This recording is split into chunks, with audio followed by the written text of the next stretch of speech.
أشهد أن لا إله إلا الله وحده لا شريك له وأشهد أن محمدا عبده ورسوله أما بعد فأعوذ بالله من الشيطان الرجيم بسم الله الرحمن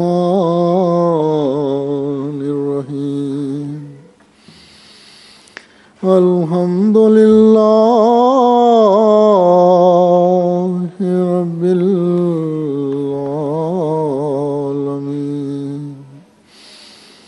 الرحمن الرحيم مالك يوم الدين إياك نعبد وإياك نستعين اهدنا الصراط المستقيم صراط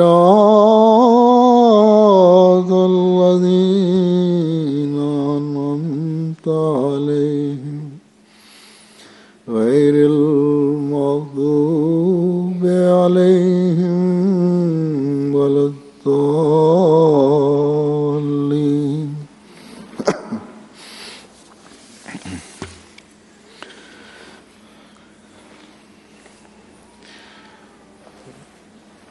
اس وقت یہاں جو آپ میرے سامنے بیٹھی ہیں خواتین، ان 3 ملکوں سے آئی ہوئی، اسکینڈینیوین ملکوں سے.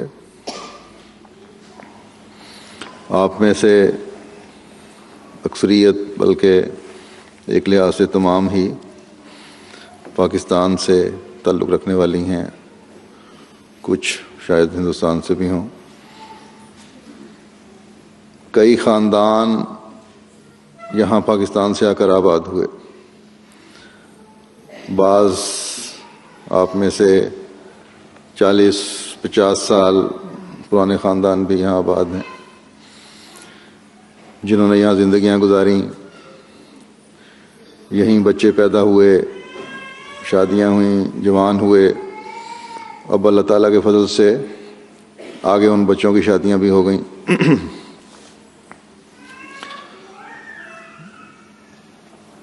یہاں آنے والے اکثر خاندان، بلکہ تمام خاندان ہی پاکستان سے یا ان ملکوں سے آئے ہیں.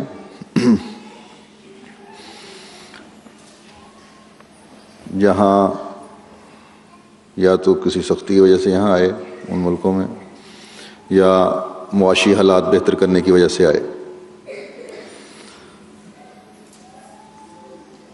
اور الحمدللہ کہ یہاں آنے والے تمام خاندان ہی پہلے کی نسبت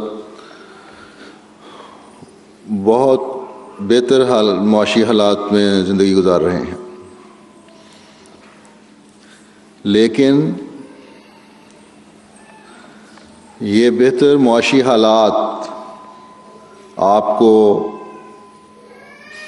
دین سے، اسلام کی خوبصورت تعلیم سے غافل نہ کر دیں. یہ بہتر معاشی حالات آپ کو اس بات سے غافل نہ کر دیں کہ آپ کے باپ دادا نے، بزرگوں نے بڑی قربانیاں دے کر احمدیت کو قبول کیا تھا، اور پھر یہ کوشش کی تھی کہ اپنی نسلوں میں بھی اس انعام کو جاری رکھیں. آپ کے بہتر معاشی حالات، مالی حالات اس بات سے آپ کو غافل نہ کر دیں کہ آپ اس زمانے کے امام کی جماعت میں شامل ہیں اور اس امام کو ماننے اور آپ کے بزرگوں کی قربانیوں کی وجہ سے ہی آج آپ ان ملکوں میں پرسکون زندگی گزار رہی ہیں، ہر قسم کی سہولتیں میسر ہیں، بچوں کے لیے تعلیم کے مواقع میسر ہیں۔ تو اللہ تعالیٰ کے ان فضلوں کی وجہ سے جو اللہ تعالیٰ نے آپ پر کیے، آپ کو اللہ تعالیٰ کا مزید شکر گزار بننا چاہیے، اور کسی ذہن میں یہ خیال نہیں آنا چاہیے کہ یہ سب کچھ میرے خاوند یا میرے باپ یا میرے بیٹے کی زور بازو اور محنت کا نتیجہ ہے۔ ہمیشہ یاد رکھیں کہ یہ سب کچھ اللہ تعالیٰ کے فضل سے ملا ہے جو آپ کو ملا ہے، اور اللہ تعالیٰ کہ اس فضل کا تقاضا ہے کہ آپ اپنی ذمہ داریوں کو سمجھیں۔ اللہ تعالیٰ کے ان فضلوں کا تقاضا ہے کہ آپ اپنے بزرگوں کے نام روشن کرنے والی بنیں۔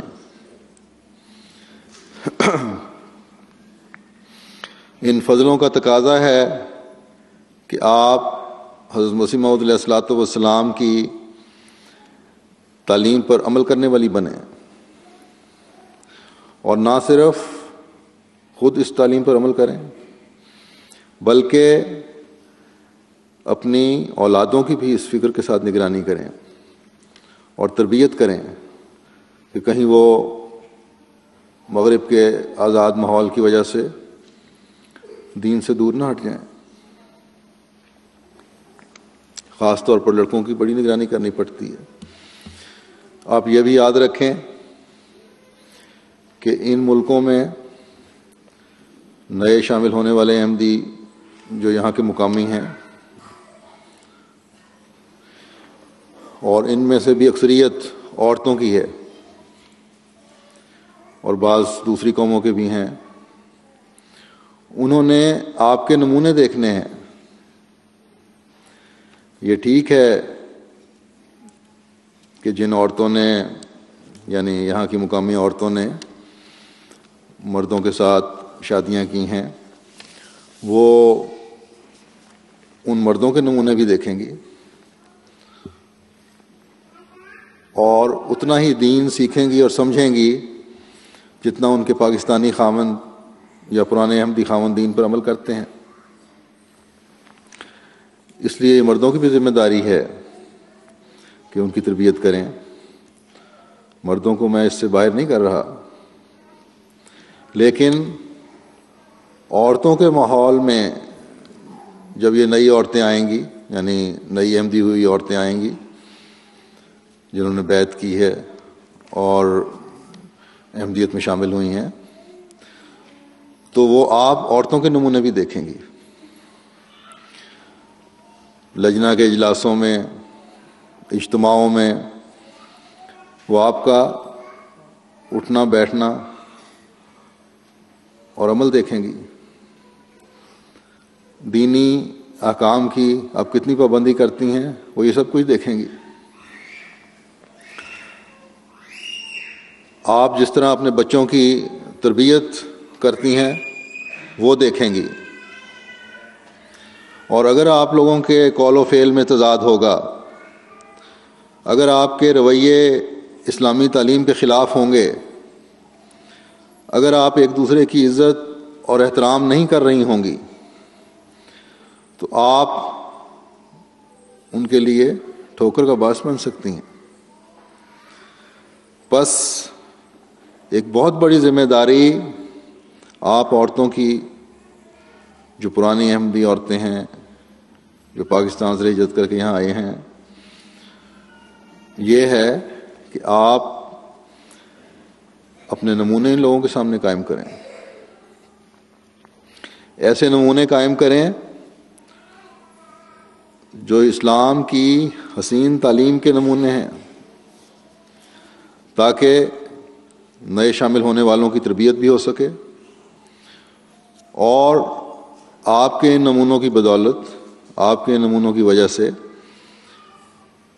آپ کے لیے تبلیغی میدان میں بھی وسعت پیدا ہو سکے، آپ احمدیت اور اسلام کا پیغام بھی آگے پہنچا سکیں،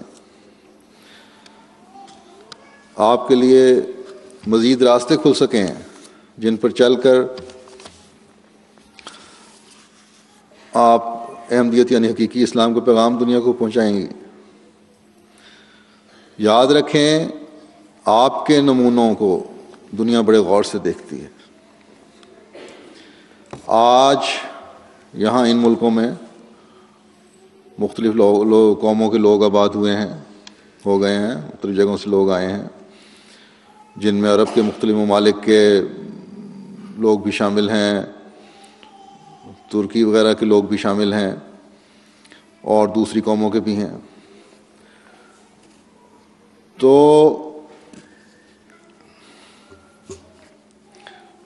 ان مسلمان ملکوں کے جو لوگ یہاں آئے ہیں، ان کو جب آپ تبلیغ کرتی ہیں یا مرد تبلیغ کرتے ہیں تو آپ کا اسلام پر عمل اگر ان سے بہتر نہیں ہے تو وہ آپ سے سوال کریں گے کہ کیا بہتری ہے جو تم میں ہماری نسبت ہے، کیا عمل ہیں تمہارے اسلام کے مطابق جو ہمارے سے بہتر ہیں؟ پہلے یہ بتاؤ کہ زمانے کے امام کو مان کر تم نے اپنے اندر کیا انقلاب پیدا کیا ہے جو ہمیں کہہ رہی ہو کہ ہم بھی اس امام کو مان لیں۔ میں پہلے بھی ایک دفعہ بیان کر چکا ہوں، مثال دے چکا ہوں کہ انہی ملکوں میں، مغرب میں ہی ہمارے ایک مبلغ ترکوں میں تبلیغ کے لیے گئے تو انہوں نے کہا کون سے صحیح دین کی طرف ہمیں تم بلا رہے ہو؟ ان ترکوں نے، تمہاری عورتیں تو خود اس پر عمل نہیں کرتی۔ تو وہ بیچارے نے بڑے شرمندہ ہو کر پوچھا کہ کیا عمل ہے جو تم نے دیکھا ہے ہماری عورتوں کے، کیا برائی ہے جو تم نے دیکھی ہے ہم میں؟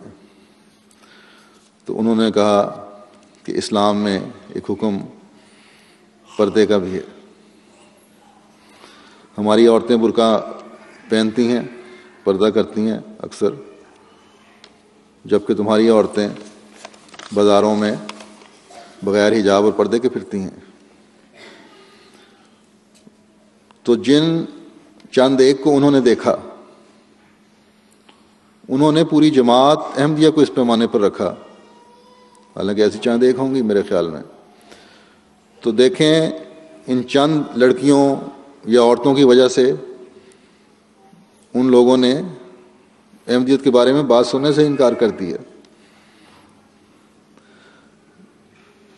جماعت کی بدنامی کا ایسی عورتیں یا لڑکیاں علیحدہ بنی۔ حضرت مسیح موعود علیہ السلام نے فرمایا ہے ایک جگہ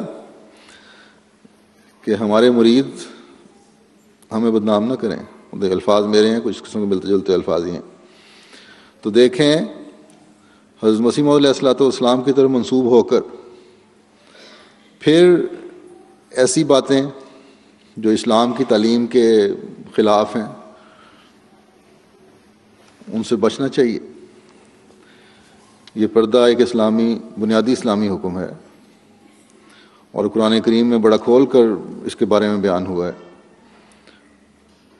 لوگ سمجھتے ہیں جو قرآن کریم غور سے نہیں پڑھتے کہ اللہ تعالیٰ نے اس بارے میں اتنی سختی نہیں کی۔ یہ تو ایسا واضح حکم ہے جو بڑا کھول کے بیان کیا گیا ہے۔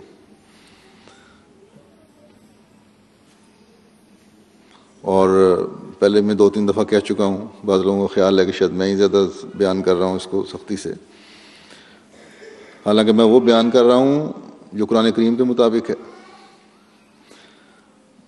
میں وہ بات آپ کو کہہ رہا ہوں جو قرآن کریم کہتا ہے۔ قرآن کریم کیا کہتا ہے پردے کے بارے میں؟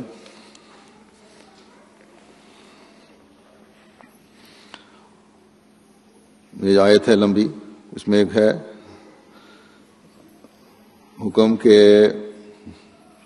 وَلَا يُبْدِينَ زِينَتَهُنَّ إِلَّا مَا ظَهَرَ مِنْهَا وَلْيَضْرِبْنَ بِخُمُرِهِنَّ عَلَى جُيُوبِهِنَّ، کہ اپنی زینت ظاہر نہ کیا کریں سوائے اس کے کہ جو اس میں سے از خود ظاہر ہو، اور اپنے گریبانوں پر اپنی اوڑھنیاں ڈال لیا کریں۔ وَلَا يُبْدِينَ زِينَتَهُنَّ إِلَّا لِبُعُولَتِهِنَّ وَآبَائِهِنَّ وَآبَاءِ بُعُولَتِهِنَّ وَأَبْنَائِهِنَّ وَآبَاءِ ابنائے بُعُولَتِهِنَّ، اور پھر لمبی فہرست ہے، یعنی باپوں کے سامنے، خامدوں کے سامنے، بیٹوں کے سامنے جو زینت ظاہر ہوتی ہے اس کے علاوہ باقی جگہ اپنے ظاہر نہیں کرنی۔ تو فرمایا کہ زینت ظاہر نہیں کرنی ہے۔ اب اس میں لکھا ہے کہ اپنی اوڑھنیاں اپنے گریبانوں میں ڈال لو، تو بعض کہتے ہیں گریبانوں میں اوڑھنیاں ڈالنے کا حکم ہے، اس لیے گلے میں دوپٹہ ڈال لیا یا اسکارف ڈال لیا تو یہ کافی ہو گیا۔ تو ایک تو ایک حکم ہے کہ زینت ظاہر نہ کریں، اس کا مطلب یہ ہے کہ جب باہر نکلو اتنا چوڑا کپڑا ہو جو جسم کی زینت کو بھی چھپاتا ہو۔ دوسری جگہ یہ بھی فرمایا ہے، صرف اس میں نہیں، دوسری جگہ یہ سر پہ چادر ڈالنے کا بھی حکم ہے۔ اسی لیے دیکھیں تمام اسلامی دنیا میں جہاں بھی تھوڑا بہت پردے کا تصور ہے وہاں سر ڈھانکنے کا ضرور تصور ہے، ہر جگہ حجاب یا نقاب اس طرح کی چیز دی جاتی ہے، یا اسکارف باندھا جاتا ہے، یا چوڑی چادر لی جاتی ہے۔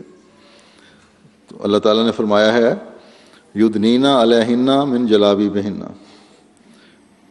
یعنی بڑی چادروں کو سروں سے گھسیٹ کر اپنے سینوں تک لے آیا کرو۔ بڑی چادر ہو، سر بھی ڈھکا ہو، جسم بھی ڈھکا ہو۔ باپوں اور بھائیوں اور بیٹوں وغیرہ کے سامنے تو یہ آ سکتے ہو بغیر چادر کے۔ اب جو باپوں اور بھائیوں اور بیٹوں کے سامنے جب ایک عورت آتی ہے تو شریفانہ لباس میں ہی آتی ہے، چہرہ وغیرہ ننگا ہوتا ہے۔ تو فرمایا کہ یہ چہرہ وغیرہ ننگا جو ہوتا ہے یہ باپوں اور بھائیوں اور بیٹوں اور ایسے رشتوں جو محرم رشتے ہیں ان کے سامنے تو ہو جاتا ہے، لیکن جب باہر جاؤ تو اس طرح ننگا نہیں ہونا چاہیے۔ اب آج کل اس طرح چادریں نہیں اوڑھی جاتی، لیکن نقاب یا برقع یا کوٹ وغیرہ لیے جاتے ہیں، اس کو بھی اتنی سختی نہیں ہے کہ منہ ایسا ناک بند کر لیں کہ سانس بھی نہ آئے۔ سانس لینے کے لیے ناک تو ننگا رکھا جا سکتا ہے، لیکن ہونٹ وغیرہ اور اتنا حصہ دہاننا اور اتنا ڈھانکنا چاہیے۔ یا تو پھر بڑی چادر لیں جس طرح کہ اللہ تعالیٰ نے فرمایا ہے، سر پر اوڑھیں، خود بخود پردہ ہو جاتا ہے، بڑی چادر سے گھونگھٹ نکل آتا ہے۔ یا اگر اپنی سہولت کے لیے برقعے وغیرہ پہننے ہیں تو ایسا ہو جس سے اس حکم کی پابندی ہوتی ہو۔ تنگ کوٹ پہن کر جو جسم کے ساتھ چمٹا ہو یا سارا چہرہ ننگا کر کے تو پردہ نہیں رہتا، وہ تو فیشن بن جاتا ہے۔ بس میں ہر ایک سے کہتا ہوں کہ اپنے جو جائزے خود لیں اور دیکھیں کہ کیا اس قرآن کریم کے حکم کے مطابق ہر ایک پردہ کر رہا ہے۔ نئی آنے والی احمدی بہنوں سے میں کہتا ہوں کہ آپ نے احمدیت اور اسلام کی تعلیم کو سمجھ کر قبول کیا ہے۔ آپ یہ نہ دیکھیں کہ آپ کے خامد کیسے احمدی ہیں یا دوسری خواتین کیسی احمدی ہیں، آپ اپنے نمونے بنائیں، اسلامی تعلیمات کی خالص مثال قائم کریں، اپنے خامدوں کو بھی دین پر عمل کرنے والا بنائیں، اپنے بچوں کو بھی اسلام کی تعلیم کے مطابق تربیت دیں، اور دوسری پرانی پیدائشی احمدی بہنوں کو بھی اپنے نمونے قائم کر کے تربیت، ان کے لیے بھی تربیت کے لیے نمونے قائم کریں، ان کے لیے بھی آپ مثال بنیں۔ بعض دفعہ بعد میں آنے والی پہلوں سے آگے نکل جاتی ہیں نیکی اور تقویٰ میں۔ افریقہ میں نے دیکھا ہے پردے کی پابندی اور اسلامی تعلیم پر عمل کرنے والی کئی خواتین ہیں، مثال بن سکتی ہیں۔ امریکہ میں بھی کئی خواتین ایسی ہیں وہاں کی مقامی جو احمدی ہوئی اور مثال بن گئیں۔ جرمنی میں بھی کئی خواتین ایسی ہیں جنہوں نے بیعت کی اور مثال بن گئیں۔ یہاں آپ کے ملکوں میں بھی ایسی خواتین ہیں۔ یہاں ٹرانسلیشن کا انتظام ہے کہ نہیں ہے؟ MTA کے ذریعے سے یہ اور مثال ہے کئیوں کی، بڑی اچھی پردے کی بھی مثالیں ہیں اور دوسرے احکامات پر عمل کرنے کی بھی مثالیں ہیں ان ملکوں میں۔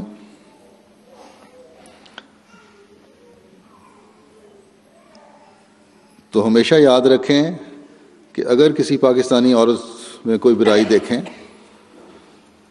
تو ٹھوکر نہ کھائیں نئی بیعت کرنے والی ہیں۔ چند اگر بری ہیں تو بہت بڑی اکثریت اچھی بھی ہے اللہ کے فضل سے۔ پھر آپ نے کسی مرد یا عورت کی بیعت نہیں کی، بلکہ حضرت مسیح موعود علیہ الصلوۃ والسلام کو ماننا ہے، اپنے نمونے قائم کر کے۔ جیسا کہ میں نے کہا، پرانی احمدیوں کے لیے بھی تربیت کے سامان پیدا کریں، اس سے آپ کو دوہرا ثواب ہوگا، آپ دوہرے ثواب کما رہی ہوں گی۔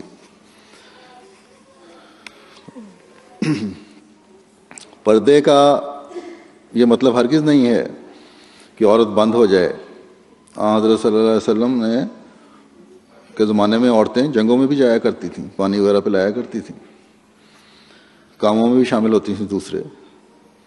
پھر حضرت صلی اللہ علیہ وسلم کی سیرت اور اسلام کے بہت سے احکام کی وضاحت اور تشریح ہمیں حضرت عائشہ کے ذریعے سے ملی ہے۔ انہوں نے آدھا دین کہا جاتا ہے کہ حضرت عائشہ نے سکھایا ہے۔ اس لیے روشن خیالی تعلیم حاصل کرنا، علم حاصل کرنا بھی بچوں کے لیے ضروری ہے، اور ضرور کرنا چاہیے۔ نہ صرف اپنے لیے ضروری ہے بلکہ آئندہ ان بچوں کے لیے اور ان نسلوں کے لیے بھی ضروری ہے جو آپ کی گودوں میں پلنے اور بڑھنے اور جوان ہونے اور جنہوں نے احمدیت کی خدمت کرنی ہے۔ اگر مجبوری سے کسی کو کام کرنا پڑتا ہے، کسی جگہ ملازمت کرنی پڑتی ہے، تو اس میں بھی کوئی حرج نہیں ہے، لیکن ان باتوں کا بہانہ بنا کر، ان ملازمتوں کا، نوکریوں کا یا تعلیم حاصل کرنے کا بہانہ بنا کر پردے نہیں اترنے چاہیے۔ اور یہاں مقامی، جیسا کہ میں نے پہلے بھی کہا ہے، ڈین ایشیا، سویڈ ایشیا، شاید نارویجین بھی ہو، مجھے ابھی ملی نہیں کوئی، تو ہیں وہ اسی طرح پاکستانی خواتین بھی ہیں جو پڑھتی بھی ہیں، کام بھی کرتی ہیں، لیکن پردے میں۔ تو جو پردے کی وجہ سے کام یا پڑھائی میں روک کا بہانہ کرتی ہیں، ان کے صرف بہانے ہیں۔ اگر نیک نیت ہو کر، اگر کہیں اس وجہ سے روک بھی ہے تو اس کو دور کرنے کی کوشش کریں۔ آپ کے جو جہاں ملازمت کرتی ہیں ان کو بتائیں، تو کوئی پابندی نہیں کرتا کہ صرف حجاب اتارو یا اسکارف اتارو یا برقع اتارو، اور اللہ تعالیٰ ہی مدد فرماتا ہے پھر نیک نیتی سے کی گئی کوششوں میں۔ حضرت مسیح موعود علیہ الصلوۃ والسلام فرماتے ہیں، اسلامی پردے سے ہرگز یہ مراد نہیں کہ عورت جیل خانے کی طرح بند رکھی جائے۔ قرآن شریف کا مطلب یہ ہے کہ عورتیں ستر کریں، یعنی اپنے آپ کو ڈھانک کے رکھیں، وہ غیر مرد کو نہ دیکھیں۔ جن عورتوں کو باہر جانے کی ضرورت تمدنی امور کے لیے پڑے، ان کو گھر سے باہر نکلنا منع نہیں ہے. بعض پیشے ایسے ہیں، بعض کام ایسے ہیں، بعض ملک ایسے ہیں جہاں کام کرنے بھی پڑتے ہیں، باہر جانا بھی پڑتا ہے، تو وہ ایسی کوئی بات نہیں ہے، پابندی نہیں. فرمایا کہ باہر نکلنا منع نہیں ہے، وہ بے شک جائیں، لیکن نظر کا پردہ ضروری ہے. مساوات کے لیے عورتوں کے نیکی کرنے میں کوئی تفریق نہیں رکھی گئی ہے، اور نہ ان کو منع کیا گیا ہے کہ وہ نیکی میں مشابہت نہ کریں. جس طرح مرد نیکیاں کرتے ہیں عورتیں بھی نیکیاں کرتی ہیں، بلکہ بعض دفعہ عورتیں نیکیوں میں بڑھ جاتی ہیں مردوں سے. اور اللہ تعالیٰ کے فضل سے جماعت احمدیہ میں بڑی کثیر تعداد ہے عورتوں کی جو مردوں میں نیکیوں سے بڑی ہوئی ہے، اور ہر جگہ اور ہر ملک میں ہے. فرمایا کہ اسلام نے یہ کب بتایا ہے کہ زنجیر ڈال کر رکھو؟ اسلام شہوات کی بنا کو کاٹتا ہے. یورپ کو دیکھو کہ کیا ہو رہا ہے. اب یہ پردے کا بڑا شور مچتا ہے یورپ میں. فرمایا کہ یورپ کو دیکھو کیا ہوتا ہے. اب دیکھ لیں آپ، یہاں غیر ضروری آزادی کی وجہ سے کچھ عرصے بعد ہی طلاقیں بھی ہوتی ہیں اور گھر بھی برباد ہوتے ہیں. اور یہ مغرب کی نسبت بہت بڑی ہوئی ہے مشرق کی نسبت کی وجہ سے کے مقابلے میں. یہاں جو طلاقیں ہیں یہ گھر برباد ہوتے ہیں ایک عرصے کے بعد، مشرقی معاشرے میں اتنے نہیں ہوتے، یا ایسے معاشرے میں جہاں اسلام کی صحیح تصویر پیش کی جاتی ہے. اور آج کل یہاں جن لوگوں نے پاکستان سے آ کر یورپ کے اثر کو قبول کیا ہے، چند ایک پاکستان ہمارے احمدی بھی اس میں شامل ہو چکے ہیں، دوسرے تو اکثر ہیں، وہ چاہے لڑکے ہوں یا لڑکیاں، اس معاشرے کے اثر کے قبول کرنے کی وجہ سے اپنے گھر برباد کر رہے ہیں. اور اسی لیے آج کل دیکھ لیں آپ پاکستانی خاندانوں میں بھی طلاقیں بہت بڑھ گئی ہیں. کوئی ذرا سی ناراضگی کی وجہ سے لڑکی علیحدگی لے لیتی ہے یا لڑکا علیحدگی لے لیتا ہے، طلاق لے لیتا ہے. تو آپ فرماتے ہیں آگے کہ اسلام تقویٰ سکھانے کے لیے دنیا میں آیا ہے. اللہ تعالیٰ ہر احمدی عورت اور ہر احمدی بچی کو تقویٰ پر چلتے ہوئے اسلامی تعلیم پر عمل کرنے کی توفیق عطا فرمائے. ایک اور بات جس کی طرف میں احمدی خواتین کو توجہ دلانی چاہتا ہوں وہ ہے بچوں کی تربیت. ان ملکوں میں آ کر آپ پر کچھ ذمہ داریاں ہیں، میں نے پہلے بھی کہا ہے. صرف معاشی حالات بہتر کرنے نہیں آئیں، بلکہ معاشی حالات جس طرح بہتر ہوتے ہیں ذمہ داریاں اس طرح ہی بڑھتی چلی جا رہی ہیں. اور ان میں سے ایک بہت بڑی ذمہ داری بچوں کی تربیت ہے. اگر یہ ذمہ داری آسن طور پر آپ نبھا لیں تو یہ فکریں بھی دور ہو جائیں گی کہ اگلی نسلوں کو یورپ کے جو بعض گندی باتیں ہیں ان سے کس طرح بچانا ہے، آزاد ماحول سے کس طرح بچانا ہے. اس ماحول کی اچھائیاں تو آپ اختیار کریں، یہاں اچھائیاں بھی ہیں، لیکن برائیوں کی طرف بھی سے بچنے کی طرف بھی انتہائی کوشش کرنی ہوگی. ان قوموں میں کھلے دل سے آپ کی بات سننے کا بڑا حوصلہ ہے. آپ کو انہوں نے اپنے ملک میں جگہ دی ہے، آباد کیا ہے یہاں، یہ بھی بڑے حوصلے کی بات ہے، یہ بھی بڑی خوبی ہے ان ملکوں کی. احمدیوں کو خاص طور پر ان کی مجبوریوں کی وجہ سے یہاں پناہ ملی ہے مغرب میں. سچائی کا عمومی معیار بھی ان کا ایشین کی نسبت بہت اونچا ہے ان لوگوں کا. حالانکہ سب سے زیادہ سچائی کی تعلیم اور بڑی شدت سے سچائی کی تعلیم اسلام نے دی ہے. لیکن بہرحال آزادی کے نام پر یہاں ان ملکوں میں بعض اخلاق سوز حرکتیں بھی ہوتی ہیں. ان سے آپ نے خود بھی بچنا ہے اور اپنے بچوں کو بھی بچانا ہے. قرآن کریم میں اللہ تعالیٰ فرماتا ہے کہ وَلَا تَقْتُلُوا أَوْلَادَكُم مِّنْ إِمْلَاقٍ، اور رزق کی تنگی کے خوف سے اپنی اولاد کو قتل نہ کرو. اس کے بہت سے مطلب لیے جاتے ہیں بنتے ہیں. قرآن کریم کی تعلیم ہر زمانے کی تعلیم ہے. کوئی اولاد کو اس طرح قتل نہیں کرتا کہ چھری پھیری جائے. اور پھر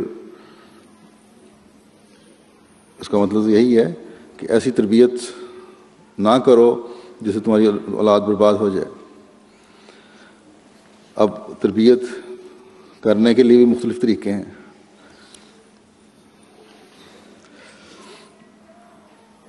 ان ملکوں میں جہاں بچوں کے لیے حکومت خرچ دیتی ہے، رزق کی تنگی تو کوئی خوف نہیں ہے. چھوٹے بچوں کو بھی خرچ ملتا ہے، بڑے ہو جائیں اور گھر میں رہ رہے ہوں تب بھی جو خرچ ملتا ہے اس سے تعلیم حاصل کی جا سکتی ہے، اور بھی باتیں ہیں. تو یہاں اس کا یہ مطلب ہے ان ملکوں کے لحاظ سے، آپ کی نسبت کے لحاظ سے، کہ ماں باپ دونوں پیسے کمانے کے شوق میں کام پر چلے جاتے ہیں. بچوں کو یا گھروں میں چھوڑ جاتے ہیں یا بڑے بہن بھائی کے جن کو خود بھی ابھی تربیت کی عمر ہوتی ہے ان کے سپرد کر جاتے ہیں. پھر بچوں کو مصروف رکھنے کے لیے ایک آزادی ہوتی ہے. اچھا، یا بچوں کو نہ بھی دے کے جائیں تو بچے خود ہی، کیونکہ ماں باپ تو ہوتے نہیں موجود، یہاں ایسی فلمیں یا انٹرنیٹ پہ ایسے پروگرام یا دوسری چیزیں ہیں ان میں مصروف ہو جاتے ہیں جن سے اور بہت ساری بیہودہ قسم کی باتیں پتہ لگ جاتی ہیں ان کو. جو بچوں کو ایسی فلمیں وغیرہ دیکھنی نہیں چاہیے، تو ان کو دیکھ کر اخلاق خراب ہوتے ہیں. یا ماں باپ کے سر پر موجود نہ ہونے کی وجہ سے ذرا بڑی عمر کے جو بچے ہوتے ہیں وہ باہر وقت گزارتے ہیں زیادہ تر، اور ماحول کی برائیوں میں پڑ جاتے ہیں. یا بعض لوگ اپنے بچوں کو ایسی بعض شکایتیں آ جاتی ہیں خوفناک قسم کی، اپنے بچوں کو اپنی طرف سے کسی قابل اعتبار شخص کے سپرد کر جاتے ہیں، خاص طور پر لڑکیوں کو، اور وہ ایسے گندی ذہن کے ہوتے ہیں کہ وہ ایسے بے ایمانہ سلوک کر دیتے ہیں بچیوں کے ساتھ کہ ساری زندگی برباد ہو جاتی ہے. تو ماں باپ تو اس فکر میں ہے کہ ہم نے اپنے خرچ پورے کرنے ہیں. ایسے خرچ جو غیر ضروری بھی ہیں نہ بھی کیے جائیں تو بچت ہو سکتی ہے ان سے. بعضوں نے جوڑے بنانے ہیں، بعضوں نے زیور بنانا ہے، اور بعضوں کو اتنا سخت کریز ہوتا ہے جوڑوں اور زیوروں کا کہ اگر نئے جوڑا نہ ہر فنکشن میں پہنا جائے تو سمجھتے ہیں ہماری بے عزتی ہو گئی. تو اس سے بھی بچنا چاہیے. صرف جوڑوں اور زیوروں کی خاطر کمائیاں نہ کریں، ضرورت کے تحت تو کرنی ٹھیک ہے. پیسہ کمانے کے شوق میں بچوں کی تربیت کی طرف توجہ نہیں دے رہے ہوتے، اور اس طرح بچے ماں باپ کی مکمل توجہ نہ ہونے کی وجہ سے تباہ و برباد ہو رہے ہوتے ہیں. اللہ تعالیٰ کے رسول صلی اللہ علیہ وسلم نے فرمایا ہے کہ عورت گھر کی نگران ہے، خامند کی جو اولاد ہے اس کی وہ نگران ہے. اس لیے ماؤں کو بہرحال، عورتوں کو بہرحال قربانی دینی چاہیے اور بچوں کی خاطر قربانی دینی چاہیے. گھر میں رہنا چاہیے. جب بچے اسکول سے آئیں تو ان کو ایک پرسکون محبت والا ماحول میسر آنا چاہیے. جائزہ لے لیں، اس ماحول میں اکثر بچے اس لیے بگڑ رہے ہیں کہ وہ ماں باپ کے پیار سے محروم ہوتے ہیں، ماں باپ کے پیار کے بھوکے ہوتے ہیں اور ان کو ملتا نہیں. ان کو توجہ چاہیے، اور جو توجہ وہ چاہتے ہیں وہ ماں باپ ان کو دیتے نہیں. اور ماں باپ جو ہیں وہ پیسے کمانے کی دوڑ میں لگے ہوئے ہیں، اپنی دلچسپیوں میں مصروف ہیں. پھر اس قتل نہ کرنے کا یہ بھی مطلب ہے کہ پیسہ کمانے کے لیے ایسی جگہوں میں نہ بھیجو جہاں ان کے دین سے دور جانے کا احتمال ہو، جہاں یہ امکان ہو کہ وہ دین سے دور چلے جائیں گے. بعض والدین پیسے کے لالچ میں ہی کہ زیادہ سے زیادہ پیسہ آئے، اپنے بچوں کو چھوٹی عمر میں ہی درخت جہاں تعلیم سے فارغ ہوئے، جو ابتدائی بنیادی تعلیم ہے، جب فارغ ہوتے ہیں تو ایسے جگہوں پہ ملازم کروا دیتے ہیں، ریسٹورانوں میں، کلبوں میں یا اور جگہوں پہ جہاں ان کے اخلاق خراب ہو رہے ہوتے ہیں۔ تو ماؤں نے اگر اپنے بچوں کی صحیح تربیت کی ہوگی اور ایک درد کے ساتھ تربیت کی ہوگی تو ایک تو بچے خود بھی پڑھائی کی طرف توجہ دینے والے ہوں گے اور معمولی تعلیم حاصل کر کے معمولی اور لغو نوکریاں تلاش نہیں کریں گے۔ اور اگر کوئی ایسا ہو بھی جو تعلیم میں اچھا نہ ہو تو ماں کی تربیت کی وجہ سے ماں کی بات ماننے والا ہوگا، اور اگر ملازمت کرے گا بھی تو ایسی کرے گا جو بہتر ملازمت ہو۔ خاص طور پر بچیوں کو ایسی ملازمتوں سے ضرور بچانا چاہیے، ضرور محفوظ رکھنا چاہیے جس میں کسی بھی قسم کی بے حجابی کا امکان ہو۔ پیسے کمانے کے لیے بچیوں کی زندگیاں برباد نہ کریں، اور جو بچیاں ضد کر کے ایسے کام کرنے کی کوشش کرتی ہیں، نوجوان ہیں، باشعور ہیں، عقل والی ہیں، انہیں بھی میں کہتا ہوں کہ آپ بھی اب بڑی ہو گئی ہیں۔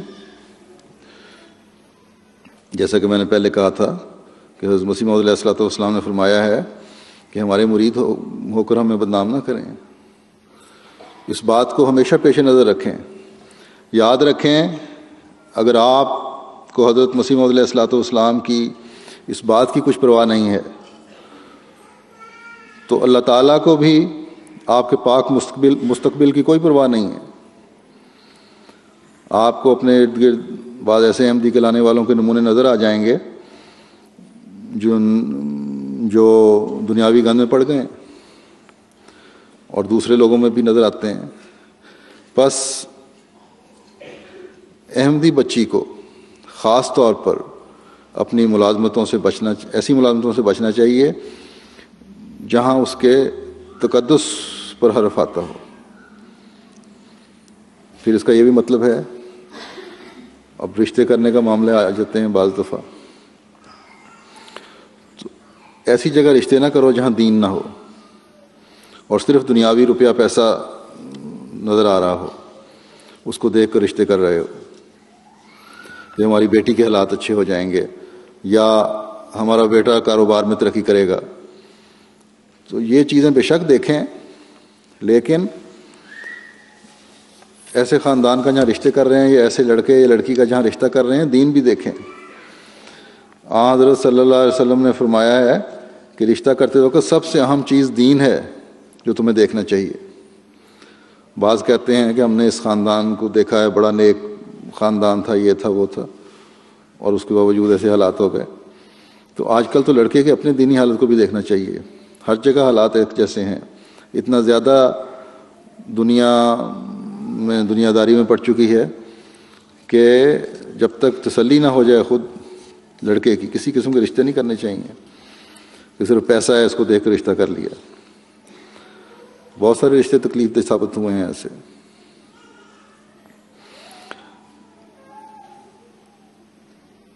لیکن اگر صرف دنیا دیکھیں گے تو یہ بچیوں کو دین سے دور کرنے والی بات ہوگی۔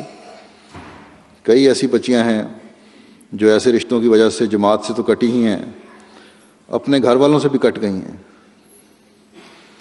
ان سے بھی وہ ملنے نہیں دیتے۔ بس صرف روپیہ پیسہ دیکھ کر رشتے نہیں کرنے چاہیے، اللہ سے دعا کر کے ہمیشہ رشتے ہونے چاہیے۔ اور اسی طرح اور بھی قتل اولاد کی بہت ساری مثالیں ہیں، جہاں جہاں تربیت میں کمی ہے وہ قتل اولاد ہی ہے۔ بس ہمیشہ اولاد کی فکر کے ساتھ تربیت کرنی چاہیے اور ان کی رہنمائی کرنی چاہیے۔ عورتوں کو اپنے گھروں میں وقت گزارنا چاہیے، مجبوری کے علاوہ ضرورت نہیں ہے جب تک بچوں کی تربیت کی عمر ہے کہ ملازمتیں کی جائیں۔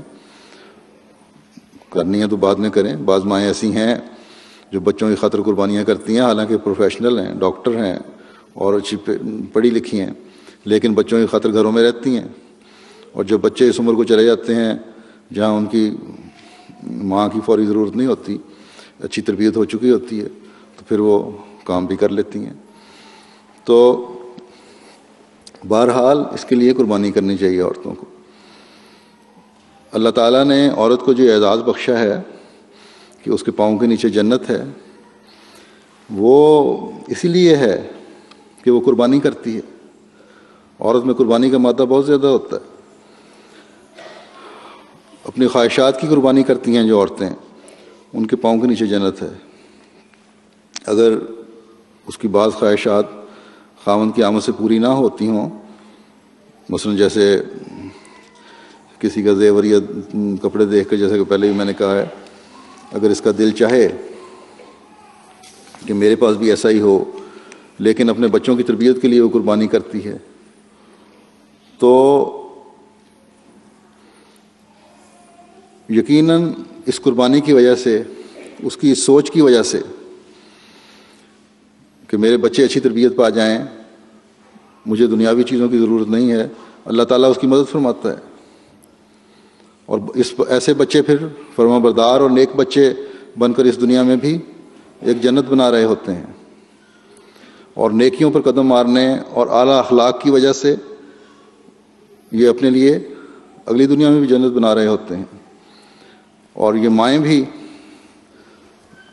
نہ صرف جنتیں بنانے والی ہیں بلکہ جنت کو حاصل کرنے والی بھی ہیں. یہ تو نہیں ہو سکتا کہ ایک ماں جس کی وجہ سے اس کے بچوں کو جنت مل رہی ہے، اس کو اللہ میاں کہے کہ نہیں تمہیں جنت نہیں مل سکتی. وہ تو اور زیادہ ضمانت دی جا رہی ہے اس کو کہ تم جنت میں جانے والی ہو.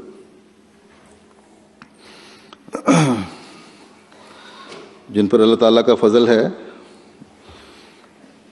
وہ اس دنیا میں بھی جنت کے نظارے دیکھتے ہیں، اور اسی وجہ سے یہ امید رکھتے ہیں کہ آئندہ بھی اگلے جہان میں بھی اللہ تعالیٰ ان سے رحم کا سلوک فرمائے گا اور اس کی جنتوں کو حاصل کرنے والے ہوں گے. کیونکہ اللہ تعالیٰ فرماتا ہے کہ میرے بندے جس طرح مجھ سے امید رکھتے ہیں ویسا ہی میں ان سے سلوک کرتا ہوں. اللہ تعالیٰ کا بندہ بننا شرط ہے. بس ہر احمدی عورت کو اپنے مقام کو سمجھتے ہوئے، اپنے فرائض کو سمجھتے ہوئے اس بات کی طرف توجہ دینی چاہیے کہ ایک تو اس نے اپنے نمونے قائم کرنے ہیں تاکہ اسلام اور احمدیت کی تبلیغ اور پیغام کو پہنچانے میں وہ ممد و معاون بن سکے، اور اپنے اندر اسلامی تعلیمات رائج کرنے والی ہو، اللہ تعالیٰ کے جو احکامات ہیں ان پر عمل کرنے والی ہو. دوسرے، دعا کے ساتھ ہمیشہ اپنے بچوں کی تربیت کرنے والی ہو، انہیں ہلاکت سے بچانے والی ہو. اور جب آپ اس طرح ہوں گی تو آپ کی تربیت کی وجہ سے آپ کی اولادیں نسل در نسل جنت کی ضمانت دیتی چلی جانے والی ہوں گی. اللہ تعالیٰ سب کو اس کی توفیق عطا فرمائے. دعا کر لیں.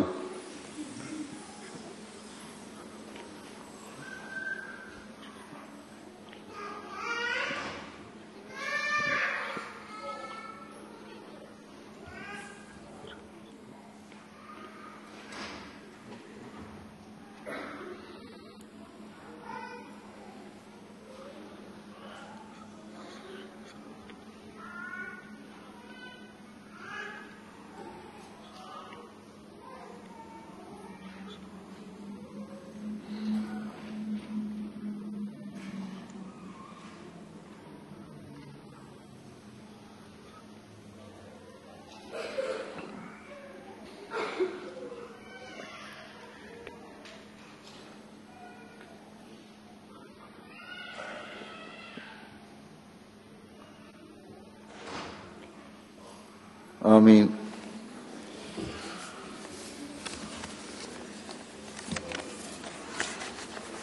کیوں جی اوپر کون بیٹھا ہے ڈیوٹی پہ؟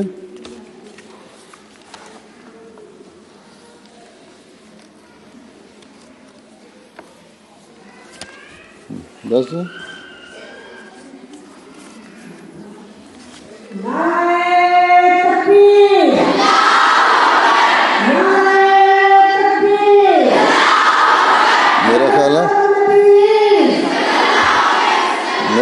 سوئی ہوئی تھیں، میرا خیال ہے سوئی ہوئی تھیں، جگا دیا آپ کو، تقریر میں سو گئی تھیں.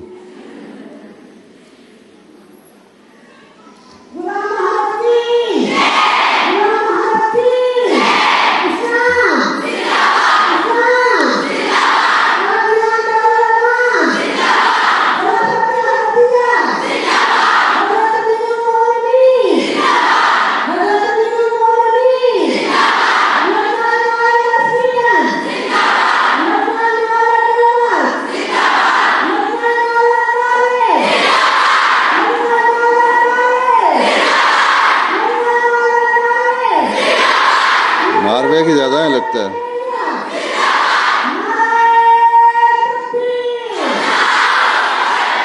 یہ پتہ لگ گیا ہے کہ ناروے کی لجنہ بھی زیادہ ہے اور ناروے کی لجنہ زور والی بھی زیادہ ہے. السلام علیکم.